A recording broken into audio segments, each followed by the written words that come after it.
दोस्तों, स्वागत है आपका अपने YouTube चैनल श्री जी पोएट्री में। आज एक नया टॉपिक लेकर के आया हूँ, इन्फिनेटिव, जिसके बारे में आज हम डिटेल से जानेंगे कि इन्फिनेटिव क्या होता है, इसका कार्य क्या है, ये किस प्रकार से कार्य करता है और सिंथेसिस जो होती है उसमें हम कैसे बनाते हैं। दो सिंपल सेंटेंस को आपस में जोड़ करके इन्फिनेटिव का प्रयोग करके एक नया सिंपल सेंटेंस बनाते हैं। तो उससे पहले यदि आप चैनल पर नए आए हैं तो चैनल को सब्सक्राइब अवश्य से कर लें, और यदि वीडियो पसंद आए तो लाइक, शेयर व सब्सक्राइब करना ना भूलें, और लोगों को शेयर भी करें ताकि ज़्यादा से ज़्यादा लोग इससे लाभान्वित हों। ये सबके लिए महत्वपूर्ण है, चाहे एकेडमिक वाले हों या फिर कंपटीशन के बच्चे हों। तो आइए शुरू करते हैं।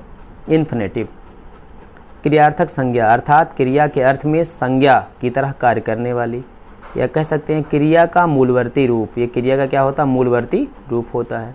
डेफिनेशन क्या है? Infinitives are a special form of verbs that can be used as a noun, adjective और एडवर्ब।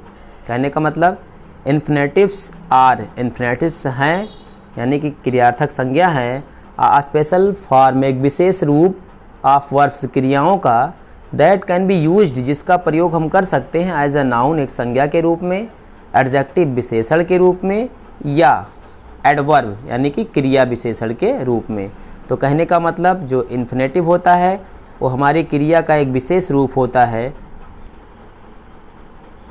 करते हैं और बाकी देखिए इसका यूज क्यों करते हैं इसके बारे में। Infinitives are use to explain why someone is doing something. मतलब इन्फिनेटिव्स आर यूज्ड, इन्फिनेटिव का प्रयोग किया जाता है टू एक्सप्लेन, व्याख्या करने के लिए, व्हाई समवन इज़ डूइंग, क्यों कोई व्यक्ति कर रहा है, समथिंग, कुछ, मतलब कोई व्यक्ति कोई कार्य क्यों कर रहा है, इसका एक्सप्लेन कौन करता है? इन्फिनेटिव करता है। आइए जानते हैं इन्फिनेटिव बनता कैसे है। When we use preposition to before any base form of the verb it is called infinitive. अब आपको पता होगा बेस फॉर्म जो होती है वर्ब की फर्स्ट फॉर्म होती है, मूल अवस्था होती है उसकी। यदि उसके पहले हम प्रीपोजिशन टू लगा दें तो ये बनता है इन्फिनेटिव, यानी कि क्रियार्थक संज्ञा बन जाता है। देखिए बनता कैसे है।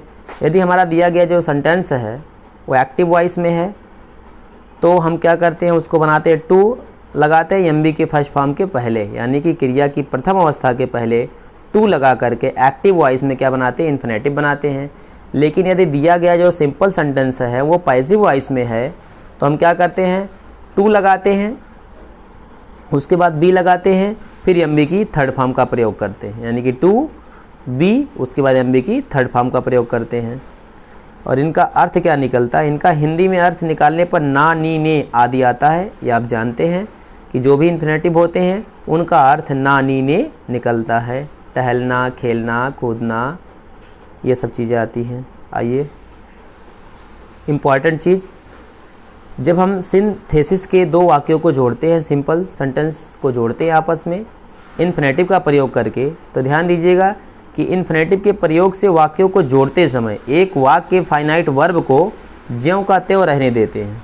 मतलब एक वाक्य के जो फाइनाइट वर्ब है उसको ज्यों का त्यों रहने देंगे, तथा दूसरे या अन्य वाक्यों के फाइनाइट वर्ब को इन्फिनेटिव, अगर एक्टिव वॉइस है तो एम बी की फर्स्ट फॉर्म में टू लगा करके पहले, और अगर पैसिव वॉइस है तो टू और बी के साथ एम बी की थर्ड फॉर्म का प्रयोग करके बनाते हैं। लेकिन ध्यान रहे उद्देश्य या फल दिखाने वाली फाइनाइट वर्ब को ही इन्फिनेटिव में बदलना चाहिए, यानी कि जहाँ रिजल्ट दिखे, जहाँ पर्पस दिखे, उसी को ही हम क्या करते हैं? इन्फिनेटिव में बदलते हैं, बाकी को यूँ छोड़ देते हैं। देखिए यहाँ ऐसे दिए गए एग्जाम्पल में, टू अर इज़ ह्यूमन।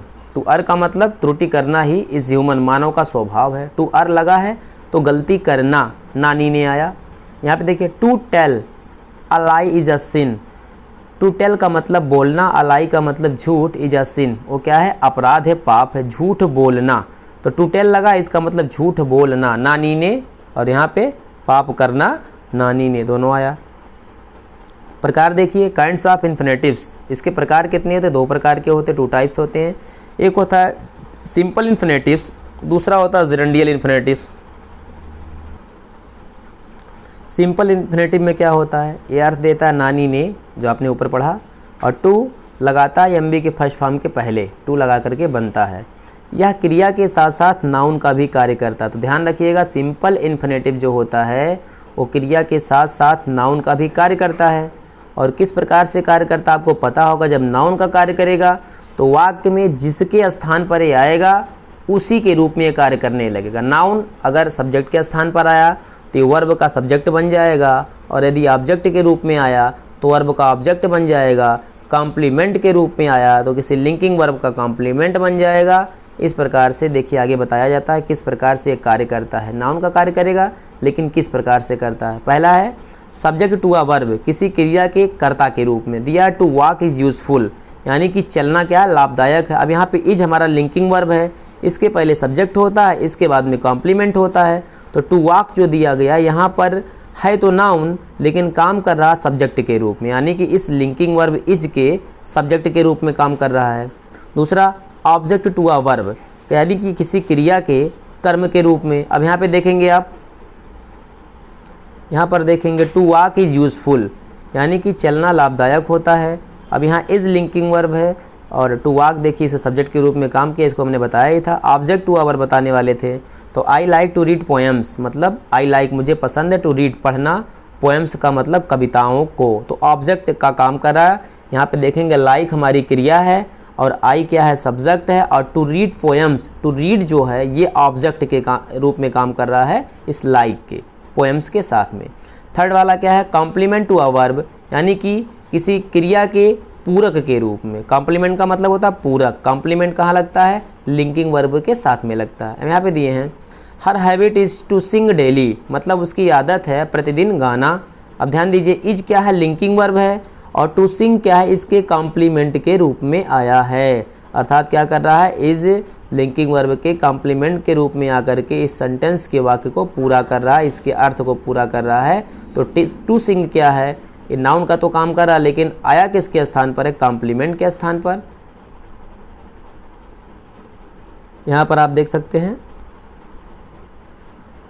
यहाँ पर आप देख सकते हैं ऑब्जेक्टिव कॉम्प्लीमेंट, अर्थात कर्म के पूरक के रूप में। यहाँ देखिए आई सा हिम, आई मीन्स मैंने, सा हिम का मतलब उसे देखा। टू गो, माफ़ कीजिएगा टू गो नहीं लगा यहाँ पे, टू गो होगा, टू गो जाते हुए, मतलब मैंने उसे जाते हुए देखा। यहाँ देखिए आई सब्जेक्ट, सा इसका वर्ब है, हिम इसका ऑब्जेक्ट, लेकिन जो गो आया है ये टू गो, ये टू गो है और इस हिम के कॉम्प्लीमेंट के रूप में, अर्थात इस ऑब्जेक्ट के पूरक के रूप में आया है। तो यहाँ पे ऑब्जेक्टिव कॉम्प्लीमेंट हो जाएगा।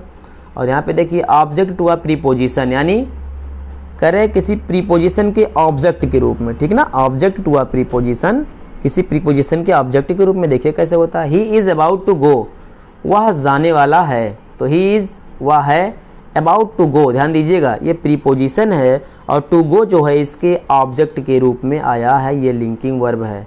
तो अबाउट प्रीपोजिशन और टू गो इसका ऑब्जेक्ट। तो आई होप आपको समझ में आ गया होगा। आइए दूसरा स्टार्ट करते हैं। दूसरा टाइप जेरेंडियल इन्फिनेटिव। इसमें क्या होता है, हिंदी भाषा में अर्थ निकालने पर कर या करने के लिए का अर्थ देता है। ध्यान दीजिएगा, कर या करने के लिए का अर्थ देता है। यह वाक्य में एडवर्ब या एडजेक्टिव का कार्य करता है। तो जैसे आपने शुरू में पढ़ा था कि जो इन्फिनेटिव होता है नाउन, एडवर्ब और एडजेक्टिव का कार्य करता है। तो ध्यान रखिएगा, अगर सिंपल रहेगा तो नाउन का कार्य करेगा, लेकिन अगर जेरेंडियल रहेगा तो एडवर्ब और एडजेक्टिव का कार्य करता है। बनाने का नियम क्या देख लीजिए, वही टू एमबी की फर्स्ट फॉर्म में लगा करके बनाया जाता है। एग्जाम्पल जैसे सिंथेसिस में जो विशेष कर आता है, I am very glad to see you, मैं बहुत प्रसन्न हूँ आपको देखकर। टू सी यू, यू का मतलब तुम्हें देखकर। टू सी जो यहाँ पे ध्यान दीजिएगा है, ये एडवर्ब है, ये देखने की विशेषता बता रहा है। मैं तुम्हें देखकर बहुत खुश हूँ। तो यहाँ देखिए जो टू सी है वो एज एन एडवर्ब या किस एक एडवर्ब की तरह कार्य कर रहा है। यहाँ पर जेरेंडियल इन्फिनेटिव है। यहाँ पर देखिए he give me a chair to sit on it, उसने मुझे एक कुर्सी दिया इस पर बैठने के लिए। यहाँ पर देखिए टू सिट जो है, टू सिट ये हमारा एडजेक्टिव का काम कर रहा है। क्यों माफ़ कीजिएगा, चूँकि चेयर पर बैठने की विशेषता बता रहा है। नाउन की विशेषता बताने वाले शब्द को क्या बोलते हैं, एडजेक्टिव बोलते हैं, विशेषण बोलते हैं। तो टू सिट क्या है, यहाँ पे एडजेक्टिव का काम कर रहा है। आइए सिंथेसिस में कैसे आता है, ऐसे आएगा ही टू का नाइफ, उसने एक चाकू लिया। He wanted to kill the hen, वह मुर्गी को मारना चाहता था। तो क्या हो जाएगा, मारने के लिए चाकू लिया। ही टू का नाइफ, उसने एक चाकू लिया, to kill the hen, to लगा करके किल द हैन को हमने जोड़ दिया। यही था पर्पज दिखाने वाली जो हमारी एक्शन होती है, वर्ब होती है, उसी में टू लगाते हैं। यहाँ देखिए पर्पज, उद्देश्य जो दिख रहा था उसमें हमने टू किल लगा दिया और जोड़ दिया। यहाँ पर he is very weak, he can not run, इसको ध्यान दीजिएगा, जहाँ पर वेरी शब्द आएगा वहाँ पे TOO लगाते हैं। टू मीन्स होता है बियॉन्ड दी प्रॉपर लिमिट, यानी कि एक लिमिट से ज़्यादा, ठीक ना। हमेशा नेगेटिव का सेंस देता है टू, लेकिन वेरी नहीं, वेरी हमेशा पॉजिटिव का सेंस देगा और टू क्या होता है नेगेटिव का सेंस देता है। ही कैन नॉट रन, वह नहीं दौड़ सकता है। देखिए तो हो जाएगा ही इज़ टू वीक और यहाँ पे हमने क्या लगा दिया टू रन, तो ये नेगेटिव सेंस देगा कि वह इतना कमज़ोर है कि वो दौड़ नहीं सकता है। यहाँ देखिए ही वांट्स टू स्टडी, वह अध्ययन करना चाहता है। He has gone to Prayagraj, वह कहाँ गया, प्रयागराज गया है। और ध्यान दीजिएगा प्रयागराज गया है, अध्ययन करना चाहता है, तो इसका रिजल्ट, जाने का रिजल्ट क्या, अध्ययन करना, तो जाहिर सी बात टू स्टडी में लगाएंगे। तो he has gone to Prayagraj to study, clear. To study लगाया गया मतलब ये पर्पज या उद्देश्य दिखा रहा है, कहाँ, प्रयागराज जाने का, इसलिए यहाँ पे टू स्टडी लग गया, इसके साथ में हमने जोड़ दिया he has gone to Prayagraj to study, वह प्रयागराज गया है क्या, पढ़ने के उद्देश्य से। चौथा the servant was a thief, नौकर क्या था, चोर था।